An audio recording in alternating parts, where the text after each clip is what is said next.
بسم اللہ الرحمن الرحیم۔ السلام علیکم۔ گھر کے باہر ایک ٹھیلے والا گزرتا ہوا چلا رہا تھا کہ جو یہ مٹی کا برتن مجھ سے خریدے گا راتوں رات اس کی زندگی بدل جائے گی۔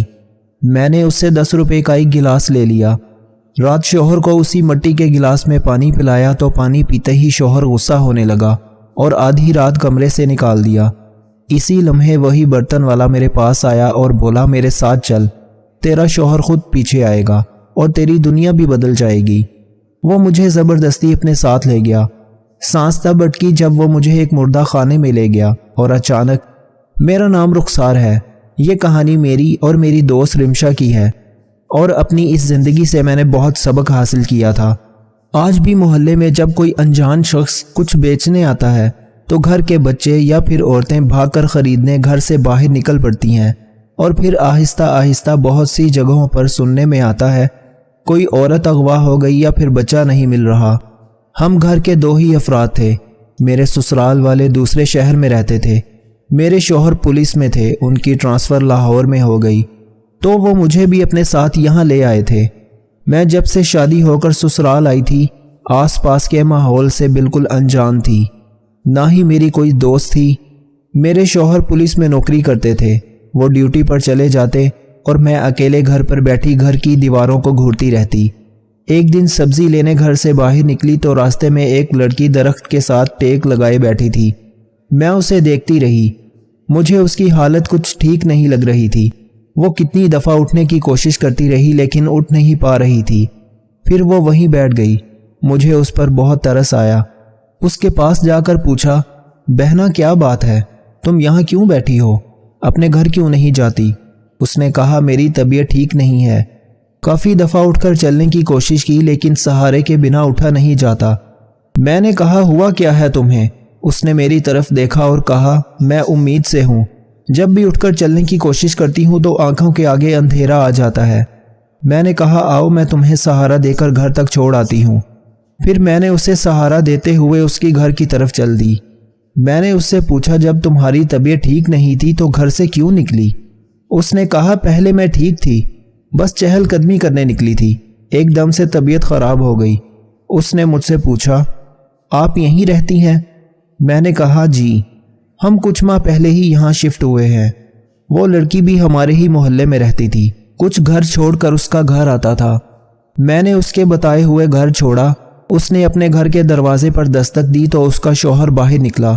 اس نے کہا، رمشا کہاں گئی تھی؟ پتہ ہے کتنا پریشان ہو گیا تھا۔ میں نے کچھ بھی سوچے بنا کہا، بھائی صاحب، برا مت مانیے گا، آپ کو اپنی بیوی کا خیال رکھنا چاہیے تھا۔ اس حالت میں آپ نے اسے اکیلے باہر کیوں نکلنے دیا؟ اگر آج میں اسے نہ دیکھتی تو یہ بیچاری وہیں بیٹھی رہتی۔ اس نے میری طرف دیکھا اور کہا، آپ کا بہت شکریہ۔ اور اس لڑکی جس کا نام رمشا ہے میری بہت اچھی دوست بن گئی تھی اور اکثر ایک دوسرے کے گھر آنے جانے لگے۔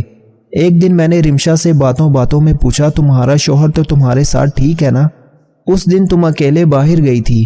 اس نے مسکراتے ہوئے کہا، ایسی کوئی بات نہیں ہے، دراصل اس دن میرے شوہر گھر پر نہیں تھے اور میرا دل گھبرا رہا تھا، اس وجہ سے میں خود ہی ڈاکٹر کی طرف چلی گئی تھی۔ پھر رمشا نے کہا، میرے شوہر بہت اچھے ہیں، ہماری پسند کی شادی ہے، میں اور میرے میاں ایک دوسرے سے بہت محبت کرتے ہیں۔ میں نے کہا، تم دونوں اکیلے رہتے ہو اور کوئی نہیں ہے؟ میرا مطلب تمہارے ساس سسر؟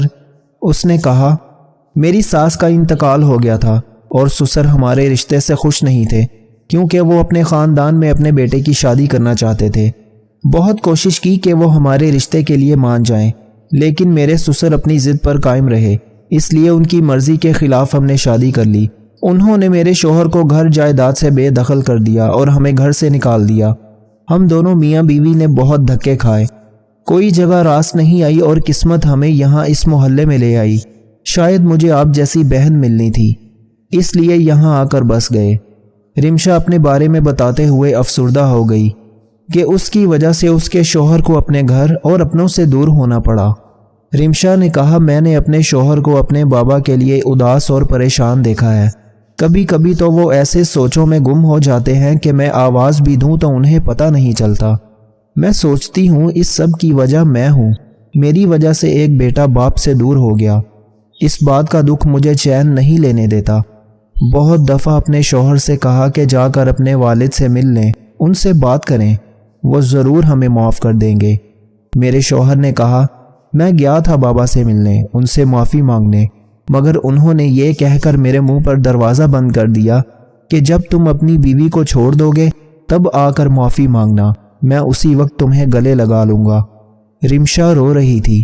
میں نے اسے تسلی دی اور کہا ایسے ٹینشن نہ لیا کرو، اللہ تعالیٰ نے تمہیں اتنا اچھا ہم سفر دیا ہے قدر کرنے والا، تم اللہ کا شکر ادا کیا کرو، اس طرح پریشان مت ہوا کرو، اپنی زندگی کو پریشانیوں سے آزاد ہو کر گزارو، ایسے بچے پر بھی اچھا اثر پڑے گا۔ میری اور رمشا کی دوستی بہت گہری ہو چکی تھی، بہت کم عرصے میں ہم بہت اچھی سہیلیاں بن گئی تھیں۔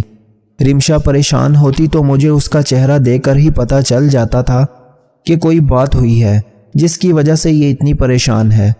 ایک دن اس کا شوہر کسی کام سے کہیں گیا ہوا تھا۔ میں اپنے شوہر سے اجازت لے کر رمشا کے پاس گئی، اس کی طبیعت ٹھیک نہیں تھی۔ میں اسے ڈاکٹر کے پاس لے کر گئی۔ ڈاکٹر نے کہا انہیں مکمل آرام اور ذہنی سکون کی ضرورت ہے، یہ جتنی اچھی نیند لیں گی اتنی ہی اچھی ان کی صحت ہوگی۔ میں اس کو لے کر واپس گھر آ گئی، خود اس کی پسند کا کھانا بنا کر دیا، اسے سمجھایا بھی کہ اپنے آنے والے بچے کی خاطر خود کو پریشانیوں اور فکروں سے نکالو، جو قسمت میں لکھا تھا مل گیا، اب ماضی کے بارے میں سوچ سوچ کر کیوں خود کو ہلکان کر رہی ہو، جو ہونا تھا ہو گیا، اب آگے کے بارے میں سوچو۔ رمشا نے کہا میری اگر کوئی بہن ہوتی تو بالکل آپ جیسی ہوتی، آپ بہت اچھی ہیں، آپ کی باتوں سے مجھے خوشی ملتی ہے، ایسے لگتا ہے جیسے دل سے کوئی بوجھ اتر گیا ہو۔ اسی وقت رمشا کا میاں بھی آ گیا، میں نے اجازت لی اور اپنے گھر آ گئی۔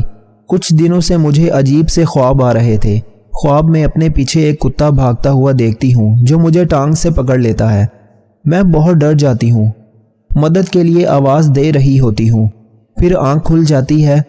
اس کے 3 دن بعد خواب میں رمشا کو پریشان دیکھتی ہوں، وہ روتے ہوئے تیز تیز بھاگ رہی تھی جیسے کوئی اسے نقصان پہنچانے کی کوشش کر رہا تھا۔ اپنے شوہر کو کہتی تو وہ کہتا میں تو یہاں آ کر پچھتا رہا ہوں، مجھ سے زیادہ تمہیں اپنی دوست کی فکر ہوتی ہے، اور میں ناراض ہو جاتی۔ میں رشتوں کے بارے میں بہت حساس تھی، جس سے ایک بار تعلق جوڑ لیتی میں چاہتی وہ رشتہ ہمیشہ میرے ساتھ رہے، اور اسے خواب دیکھنے کے بعد مجھے رمشا کی اور بھی زیادہ فکر ہو گئی تھی۔ میں بہت پریشان رہنے لگی تھی۔ جب ایک دن میرے شوہر نے کہا رخسار کیا بات ہے، کن سوچوں میں گم ہو؟ میں نے کہا کچھ دنوں سے مجھے خواب صحیح نہیں آ رہے، دل بہت گھبرا رہا ہے جیسے کچھ ہونے والا ہے۔ میرے شوہر نے کہا ضروری نہیں کہ ہر خواب سچا ہو، کچھ خواب ہمیں پریشان کرنے کے لیے شیطان کی طرف سے بھی ہوتے ہیں، وہ ہمارے دلوں میں وسوسے ڈالتا ہے تاکہ ہم پریشان اور نا امید ہو جائیں۔ تم فکر نہ کرو، کچھ نہیں ہوتا، سب ٹھیک ہے۔ اگلے دن میں رمشا کی طرف چلی گئی، اس کے گھر کا دروازہ کھلا تھا، میں نے آواز دی تو کسی نے جواب نہیں دیا۔ اندر جاتے جاتے رمشا کی آواز پر میرے قدم رک گئے۔ رمشا کسی سے فون پر بات کر رہی تھی، اس سے کہہ رہی تھی کہ تم جو کر سکتے ہو کر لو، میں تم سے ڈرتی نہیں ہوں، بھول کر بھی کبھی میرے سامنے نہ آ جانا، میں تمہیں زندہ نہیں چھوڑوں گی۔ اس کے بعد رمشا نے فون بند کر دیا۔ میں انہی قدموں واپس آنے لگی جب پیچھے سے رمشا نے آواز دے کر کہا رخسار آپی، آپ کب آئیں؟ اور مجھ سے ملے بغیر ہی واپس جا رہی تھی۔ میں نے کہا تم کچھ مصروف تھی اس لیے میں نے سوچا پھر آ جاؤں گی۔ اس نے مجھے ہاتھ سے پکڑ کر بٹھا لیا۔ میں نے کچھ نہیں پوچھا، میں نے سوچا ہو سکتا ہے اس کا کوئی رشتہ دار ہو، اور رمشا کسی گہری سوچ میں گم تھی۔ میں نے کہا کیا ہوا، کہاں کھو گئی؟ رمشا نے کہا نہیں کہیں نہیں، بس ایسے ہی۔ میں نے اس کے کپڑے دیکھے، وہ کہیں جانے کے لیے تیار ہوئی تھی۔ میں نے کہا لگتا ہے تم کہیں جا رہی تھی۔ کوئی بات نہیں، تم جاؤ میں پھر آ جاؤں گی۔ رمشا نے کہا بس بازار جانا ہے، لیکن ابھی نہیں، 1 گھنٹے تک میرے میاں آ جائیں گے پھر جائیں گے۔ میں اور رمشا بیٹھی باتیں کر رہی تھی جب دوبارہ سے رمشا کے فون پر کسی کی کال آئی۔ وہ بار بار کال کاٹ رہی تھی، اسے پسینے آ رہے تھے۔ میں نے کہا رمشا ہو سکتا ہے کسی کی ضروری کال ہو، اٹھا کر پوچھ لو، لیکن اس نے جس نمبر سے کال آ رہی تھی اسے بلاک کر دیا۔ اس کے بعد پھر سے کسی انجان نمبر سے کال آ گئی۔ رمشا نے گھبراتے ہوئے کال اٹھائی، وہ خاموشی سے کال کرنے والے کی بات سن کر رونے لگی۔ میں نے کہا کیا ہوا ہے، تم کیوں رو رہی ہو، سب ٹھیک تو ہے؟ رمشا نے کہا میں تنگ آ چکی ہوں، پتہ نہیں کون ہے مسلسل فون کر کے پریشان کر رہا ہے، میری زندگی مشکل کر دی ہے، میں جانتی بھی نہیں اسے۔ میں نے کہا کون ہے، کیا کہتا ہے؟ اس نے کہا فون کرنے والا کہتا ہے میں تمہیں پسند کرتا ہوں اور تمہیں تمہارے شوہر سے چھین لوں گا۔ میں جان چکا ہوں تم کہاں ہو، بہت جلد تم تک پہنچ جاؤں گا۔ جبکہ میں نے تو اپنے شوہر کے سوا کسی کی طرف دیکھا بھی نہیں۔ میں نے کہا ایسی کوئی بات تھی تو تم اپنے شوہر کو اسی وقت بتاتی، وہ اس کا مزاج درست کر دیتا۔ رمشا نے کہا میں ڈرتی ہوں کہیں میرا شوہر مجھے ہی غلط نہ سمجھے، اگر ایسا کچھ ہو گیا میں کیا کروں گی، کہاں جاؤں گی، میں جیتے جی مر جاؤں گی۔ میرے شوہر کے علاوہ اس دنیا میں میرا کوئی نہیں ہے۔ وہ رو رہی تھی۔ میں نے کہا میاں بیوی کا رشتہ بھروسے اور اعتماد پر قائم رہتا ہے، اس سے پہلے وہ آدمی تم دونوں کے درمیان غلط فہمی ڈالے، تم وقت پر اسے سب بتا دو۔ اس کے بعد تمہارے شوہر کو باہر سے کچھ پتہ بھی چلا تو وہ اس پر یقین نہیں کرے گا اور ہو سکتا ہے وہ اس مسئلے کا کوئی حل ڈھونڈ لے۔ تمہارا شوہر تم سے محبت کرتا ہے، وہ ضرور تمہاری بات پر یقین کرے گا، تمہیں سمجھے گا۔ رمشا نے کہا ٹھیک ہے، میں بس ایسا ہی کروں گی۔ اس کے بعد میں گھر کے کچھ کاموں میں مصروف ہو گئی۔ ہمارے خاندان میں کزن کی شادی تھی، اس کی تیاری کر رہی تھی۔ میں اور میرا شوہر ہم دوسرے شہر کزن کی شادی پر چلے گئے۔ کچھ دن وہاں لگ گئے اور گھر آ کر 2 دن گھر سے نکل نہیں سکی، تھکاوٹ بہت ہو چکی تھی۔ اس کے اگلے دن میں رمشا کی طرف گئی لیکن اس کے دروازے پر تالا لگا ہوا تھا۔ میں نے سوچا کہیں کام سے گئے ہوں گے، شام کو چکر لگاؤں گی، مگر شام کو بھی دروازے پر تالا لگا ہوا تھا۔ میں بہت فکر مند ہو رہی تھی، پتہ نہیں کہاں گئے ہیں۔ میں گھر آ گئی، اگلے دن پھر دیکھنے چلی گئی، اس دفعہ بھی تالا منہ چڑھا رہا تھا۔ اب مجھے ٹینشن ہونے لگی، کچھ تو گڑبڑ ہے۔ جو 2 دن سے رمشا اور اس کا شوہر گھر نہیں آئے، ان کو گئے 10 دن گزر چکے تھے۔ میں نے اس بات کا ذکر اپنے شوہر سے کیا تو انہوں نے کہا وہ کون سے ہمارے رشتہ دار تھے جو تم اتنی پریشان ہو رہی ہو؟ ویسے بھی ہو سکتا ہے وہ کہیں اور شفٹ ہو گئے ہوں، یہ جگہ چھوڑ دی ہوگی۔ میں نے کہا اگر ایسا کچھ ہوتا تو رمشا مجھے ضرور بتاتی۔ میرے شوہر نے کہا ہم کون سا یہاں تھے، 1 ہفتے بعد تو گھر آئے ہیں۔ میں نے آس پاس کے گھروں سے بھی پوچھا لیکن کسی کو کچھ بھی نہیں پتا تھا۔ رمشا کو گئے 1 سال ہو چکا تھا، لیکن میں ابھی تک رمشا کو بھولی نہیں تھی۔ میری بہت اچھی دوست تھی، نہ جانے کہاں ہوگی، ہر وقت اس کے لیے دعا کرتی۔ میری شادی کو 3 سال ہو گئے تھے لیکن اولاد سے محروم تھے۔ میں بہت پریشان رہتی تھی۔ میرا شوہر کہتا تم پریشان نہ ہو، جب اللہ تعالیٰ نے چاہا تو اولاد بھی مل جائے گی، یوں پریشان ہونے سے کیا فائدہ۔ ہم گھر کے 2 ہی افراد تھے۔ میرا شوہر پولیس میں ملازمت کرتا تھا، ہمارا اچھا گزر بسر ہو رہا تھا۔ پھر ایک دن اللہ تعالیٰ نے ہماری سن لی اور میں امید سے تھی۔ میں بہت خوش تھی، ہر وقت اللہ تعالیٰ کا شکر ادا کرتی۔ جیسے جیسے ڈیلیوری کے دن قریب آ رہے تھے، میرے گھر والوں کو بھی میری بہت فکر تھی۔ وہ بہت کہتے یہاں آ جاؤ، پر میرا شوہر کسی بہت بڑے کیس پر کام کر رہا تھا، جس کی وجہ سے اکثر رات کو لیٹ گھر آتا، اور انہی دنوں ہمارے گھر کے باہر ایک ٹھیلے والا گزرتا اور چلا چلا کر کہتا تھا جو یہ مٹی کا برتن مجھ سے خریدے گا راتوں رات اس کی زندگی بدل جائے گی۔ میں نے سوچا آزمانے میں کیا حرج ہے، گلاس خرید کر دیکھتی ہوں۔ میں نے اس ٹھیلے والے سے گلاس خرید لیا۔ میرے شوہر کا رویہ کافی دنوں سے بدلا ہوا تھا، نہ ٹھیک سے بات کرتے اور نہ کچھ بتاتے تھے۔ میں پوچھتی رہتی لیکن آگے سے غصے میں جواب دیتے۔ ان کے اس رویے کی وجہ سے میں حیران تھی کہ اچانک کیا ہوا جو وہ اتنے بدلے ہیں۔ اگلے دن ہماری ہمسائی مجھ سے ملنے گھر آئی۔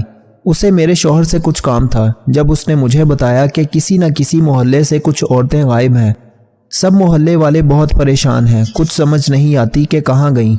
میں نے حیرت سے پوچھا ایسا کیسے ہو سکتا ہے، وہ خود کہیں گئی ہوں گی۔ لیکن اس عورت نے کہا سب جگہ پتہ کر لیا ہے، کوئی سراغ نہیں ملا۔ اور وہ کون سا کنواری تھیں، شادی شدہ عورتیں تھیں جو امید سے تھیں۔ اس کی باتیں سن کر میں بہت پریشان رہنے لگی۔ مجھے اپنی دوست رمشا یاد آ گئی، پتہ نہیں کہاں ہوگی، کیسی ہوگی۔ ایک دن رات کے وقت میں نے اسی مٹی کے گلاس میں اپنے شوہر کو پانی دیا تو وہ غصے سے میری طرف دیکھنے لگا اور آدھی رات کو کمرے سے باہر نکال دیا۔ میں کتنی دیر دروازے پر کھڑی دروازہ کھٹکھٹاتی رہی، آوازیں دیتی رہی کہ کیا ہوا ہے، مجھے کچھ تو بتائیں، کیوں اس طرح کر رہے ہیں۔ لیکن انہوں نے دروازہ نہیں کھولا۔ میں آ کر صحن میں بیٹھ گئی، مجھے کچھ سمجھ نہیں آ رہی تھی۔ تبھی کسی کے دیوار پھلانگنے کی آواز آئی۔ میں نے دیکھا تو وہی ٹھیلے والا گھر کے اندر کود آیا۔ میں اسے دیکھ کر ڈر گئی۔ میں نے کہا تم اس وقت یہاں کیا کر رہے ہو؟ اس نے کہا میرے ساتھ چلو، تمہارا شوہر تمہاری قدر نہیں کرتا۔ میں نے کہا تم آدھی رات کو یہاں کیا لینے آئے ہو؟ چلو نکلو یہاں سے۔ اس نے کہا میں تمہاری قسمت بدل دوں گا، تم ایک دفعہ میری بات مان کر میرے ساتھ چلو۔ میں نے کہا میری جیسی قسمت میرے اللہ نے بنائی ہے میں اس سے خوش ہوں۔ اس نے کہا اگر میں نے تمہارے شوہر کو آواز دی تو تمہاری عزت پر انگلی اٹھے گی، تمہارا شوہر تمہیں گھر سے نکال دے گا۔ میں نے کہا تمہاری اتنی جرت، میرے ہی گھر میں گھس کر مجھے دھمکا رہے ہو؟ تم ابھی دفع ہو جاؤ یہاں سے، ورنہ میں ابھی اپنے شوہر کو بلاتی ہوں۔ لیکن وہ نہیں مانا، اس نے میرے منہ پر رومال رکھا اور مجھے زبردستی اپنے ساتھ لے گیا۔ جب مجھے ہوش آئی تو میں ہاسپٹل میں تھی، مگر اس ہاسپٹل میں کوئی اور نہیں تھا، وہ کافی عرصے سے بند لگ رہا تھا۔ اس میں ایک کمرہ تھا جس میں 8 بچے موجود تھے۔ میں نے اس آدمی سے کہا یہ سب کیا ہے؟ تم مجھے یہاں کیوں لے کر آئے ہو؟ اور یہ بچے کس کے ہیں؟ وہ ہنسنے لگا اور بولا مجھے 8 نہیں 9 بچے چاہیے، ابھی ڈاکٹر آتی ہوگی، تمہارا بچہ بھی مجھے چاہیے۔ میرے پاؤں تلے سے زمین نکل گئی۔ میں نے کہا نہیں ایسا نہیں ہو سکتا، میں اپنا بچہ کسی قیمت پر نہیں دوں گی۔ میں رونے لگی، اپنے رب سے دعا التجا کرنے لگی مجھے اس مصیبت سے نکال دے۔ اس سے پہلے کہ وہ ڈاکٹر آتی ایک دم سے دروازہ کھلا اور میرا شوہر میرے سامنے تھا۔ اس کے ساتھ پولیس کے اور بھی اہلکار تھے۔ اللہ تعالیٰ کا کرم ہوا جو میرے شوہر وقت پر پہنچ گئے، ورنہ نہ جانے کیا ہو جاتا۔ اس ٹھیلے والے گھٹیا آدمی کو پولیس اہلکاروں نے تحویل میں لے لیا تھا۔ ایک لیڈی کانسٹیبل نے آ کر کہا اس طرف ایک کمرے میں ایک لڑکی اور بھی ہے، اور میرا شوہر مجھے ساتھ لے کر اسی وقت اس کے ساتھ اس کمرے میں گیا۔ تو جب ہم وہاں پہنچے تو سامنے جسے میں نے دیکھا مجھے یقین نہیں آیا، وہ رمشا تھی۔ وہ پہچانی نہیں جا رہی تھی۔ میں نے اس کے پاس جا کر کہا رمشا میری طرف دیکھو، میں رخسار تمہاری دوست، تمہاری بہن۔ رمشا مجھے ایسے دیکھ رہی تھی جیسے میں کوئی اجنبی ہوں۔ اس نے کہا کون ہو تم؟ میرا بچہ لائی ہو؟ کہاں ہے میرا بچہ؟ تبھی میرے شوہر نے اس گھٹیا آدمی کو مارنا شروع کیا جس نے رمشا کو یہاں قید کر کے رکھا تھا۔ وہ بہت ڈھیٹ آدمی تھا۔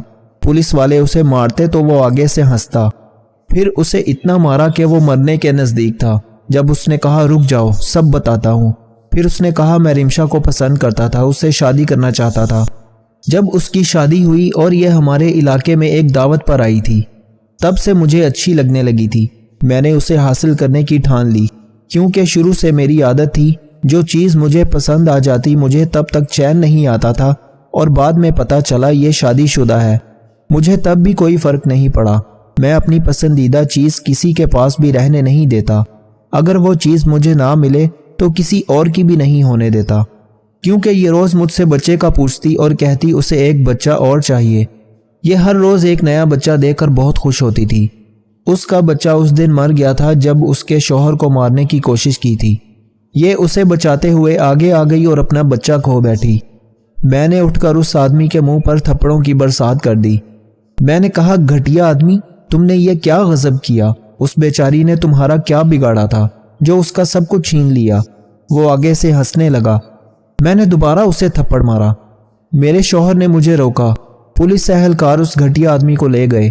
میرے شوہر نے کہا ہم بہت عرصے سے اس آدمی کی تلاش میں تھے، یہ ایک نفسیاتی شخص ہے۔ مجھے اس کی کال آتی تھی کہ تمہاری بیوی کا چکر چل رہا ہے مجھ سے، وہ تمہارے ساتھ نہیں رہنا چاہتی، اس لیے ان باتوں کی وجہ سے میں تم سے ناراض تھا۔ صرف اس لیے کوئی تمہیں دھمکا رہا ہے اور تم نے مجھے ایک بار بھی نہیں بتایا۔ دوسروں کو میاں بیوی کے اعتماد کے درس دیتی ہو اور اپنے گھر کو تباہ کر رہی تھی۔ مجھے شرمندگی ہوئی، مجھے اپنے شوہر کو بتانا چاہیے تھا، اور جب میرے شوہر نے کہا وہ مجھ سے بات کرنے کمرے سے باہر آئے تو انہوں نے کہا یہ گھٹیا آدمی تم سے بات کر رہا تھا اور مجھے سراغ مل گیا تھا۔ ہمارے افسران جس شخص کی تلاش میں تھے وہ یہی تھا جو بھیس بدل بدل کر حاملہ عورتوں کو پھنساتا تھا کہ ان سے بچہ چھین سکے۔ اس کے بعد میں نے سب کو اطلاع دی اور تمہارے ذریعے اس شخص تک پہنچ گئے۔ میں نے کہا آپ اسے سخت سے سخت سزا دلوائیں، اس شیطان کو زندہ رہنے کا کوئی حق نہیں ہے۔ ہم نے رمشا کو ہاسپٹل میں داخل کروایا، اس کا علاج ہوتا رہا۔ اخبارات میں رمشا کے بارے میں خبر دی کہ شاید اس کا شوہر اسے ڈھونڈتا ہوا یہاں آ جائے۔ رمشا کو ہاسپٹل منتقل کیے ہوئے 1 سال ہو چکا تھا۔ اس کے سر پر چوٹ لگی تھی جس کی وجہ سے اس کی یادداشت چلی گئی تھی، پر جب وہ بہتری کی طرف آ رہی تھی اسے کئی باتیں اب یاد آنے لگی تھیں۔ میں رمشا کو اپنے ساتھ گھر لے آئی تھی، اس کا شوہر بھی ہمارے گھر پہنچ چکا تھا۔ رمشا اب ٹھیک تھی، وہ میرے گلے لگ کر رو رہی تھی۔ اس نے بتایا جس دن آپ لوگ شادی پر گئے تھے اسی دن اس سائیکو انسان نے میرے گھر آ کر میرے شوہر کو مارنے کی کوشش کی اور مجھے اغوا کر کے لے گیا۔ اس دوران میرا بچہ مجھ سے چھن گیا۔ وہ رو رہی تھی، میں نے اسے تسلی دی اور کہا جس رب نے تمہیں اتنی بڑی مصیبت سے نکالا وہ تمہیں اولاد سے دوبارہ نوازے گا۔ رمشا کا شوہر اسے لے کر اپنے بابا کے گھر شفٹ ہو گیا۔ رمشا کے سسر کا انتقال ہو گیا تھا۔ جب رمشا کا شوہر ہاسپٹل میں زندگی اور موت کی جنگ لڑ رہا تھا تو رمشا کے سسر سے دیکھا نہیں گیا اور وہ دنیا سے چلے گئے۔ اس بات کو 4 سال گزر گئے۔ رمشا مجھ سے ملنے آتی ہے اور ہر دفعہ میرا شکریہ ادا کرتی ہے کہ آپ کی وجہ سے آج میں اپنے شوہر کے ساتھ اپنے گھر میں خوش اور آباد ہوں۔ ہم انسانوں کو اللہ تعالیٰ نے ایک دوسرے کے لیے وسیلہ بنانا ہوتا ہے، جس کا کام کسی دوسرے انسان کے ہاتھوں اللہ تعالیٰ کروا دیتے ہیں اور اسے پتہ بھی نہیں چلتا، یہ جانتے ہوئے بھی کہ زندگی بہت چھوٹی سی ہے۔ پھر بھی ہم اپنی انا اور خود غرضی میں اپنے سے جڑے رشتوں کو خود سے دور کر دیتے ہیں۔ مجھے اللہ تعالیٰ نے بیٹے کی نعمت سے نوازا۔ ہم بہت خوش اور اچھی زندگی گزار رہے ہیں۔ جو لوگ دوسروں کو ناجائز بد دعائیں دیتے ہیں وہ یہ جان لیں کہ جو دعا یا بد دعا ہم کسی اور کو دیتے ہیں وہ پہلے ہمارے حق میں قبول ہوتی ہے، بعد میں دوسروں کے، وہ بھی تب اگر وہ اس کے مستحق ہوں، ورنہ نہیں۔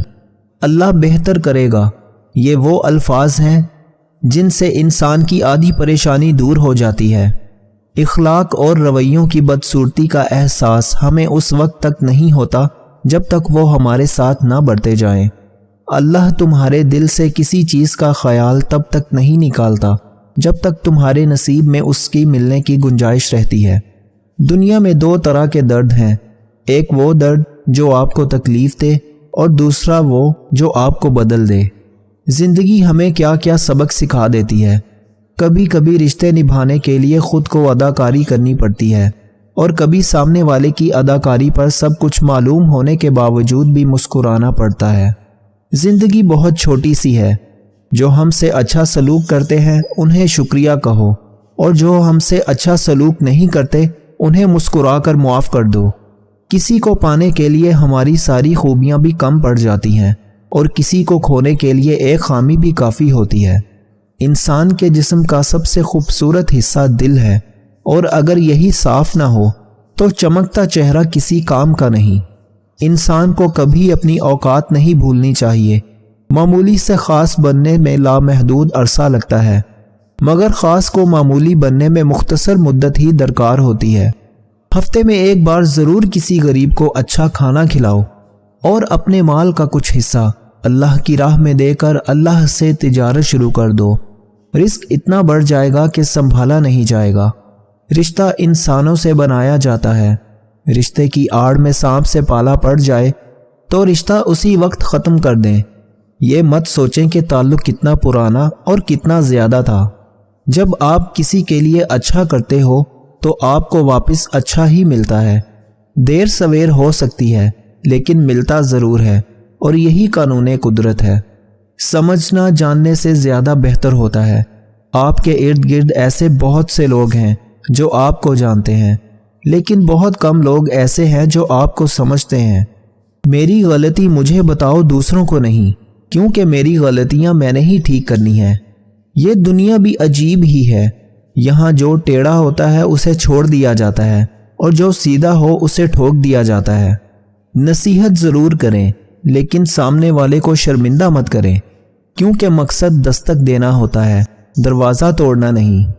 زیادہ سمجھدار اور زیادہ بے وقوف میں کوئی فرق نہیں ہوتا، کیونکہ یہ دونوں کسی کی نہیں سنتے۔ اگر کسی کے دماغ کو جاننا چاہتے ہو تو اس کے لفظوں کو سنو، اگر کسی کے دل کو جاننا چاہتے ہو تو اس کے عمل دیکھو۔ جب کسی انسان نے کسی دوسرے میں نقص تلاش کرنے کا بیڑا اٹھا رکھا ہو تو ہو ہی نہیں سکتا کہ اس میں کوئی خوبی دکھائی دے۔ کسی کی پیٹھ پیچھے باتیں کرنے سے ہم اس کا کچھ نہیں کر سکتے، لیکن کسی کی پیٹھ پیچھے اس کے لیے دعا کرنے سے اس کے لیے بہت کچھ کر سکتے ہیں۔ لوگوں کو جانچنا اور ان کو پرکھنا مشکل ہی نہیں بلکہ ناممکن ہو گیا ہے۔ آپ کے پاس کوئی بھی ڈگری ہو، کتنا بھی تجربہ ہو، کچھ بھی کر لو، آپ لوگوں کے رویے میں چھپی منافقت کسی صورت نہیں پہچان سکتے۔ زندگی میں کئی دفعہ آپ بہت ہی برے حالات سے گزر رہے ہوتے ہیں، اس لیے نہیں کہ ہماری قسمت میں ایسا ہی لکھا تھا، بلکہ اس لیے کہ وہی ایک راستہ ہوتا ہے اچھے حالات کی طرف جانے کے لیے۔ وقت کو وقت دیں۔ ہم پوری زندگی اس انتظار میں نکال دیتے ہیں کہ ایک دن ہم اپنی من پسند زندگی جئیں گے، لیکن یہ بھول جاتے ہیں کہ زندگی وہی ہے جو آج ہے، کل تو بس خواب ہے جس کی کوئی تعبیر نہیں۔ تقدیر سے لڑنا چھوڑ کر تقدیر بنانے والے سے دوستی کر لیں، بن مانگے ہی سب کچھ ملے گا۔ اپنے بچوں کو دین سکھا دیں، باقی سب کچھ ان کو دین سکھا دے گا۔ اللہ پر ایمان انسان کو مضبوط بناتا ہے اور غیر اللہ پر اعتقاد انسان کو کمزور کرتا ہے۔ دوران گفتگو سب سے بڑی غلطی جو ہم کرتے ہیں وہ یہ ہے کہ ہم سمجھنے کے لیے نہیں سنتے بلکہ جواب دینے کے لیے سنتے ہیں۔ سچا انسان تھوڑا جذباتی ضرور ہوتا ہے لیکن منافق بالکل بھی نہیں۔ کبھی کبھار بھوک مر جانے پر بھی انسان زبردستی کھانے کی کوشش کرتا ہے اپنی عزت نفس اور خودداری کے لیے۔ کچھ تعلقات چھینک کی طرح ہوتے ہیں، ختم ہوتے ہی شکر الحمدللہ کہنے کا دل کرتا ہے۔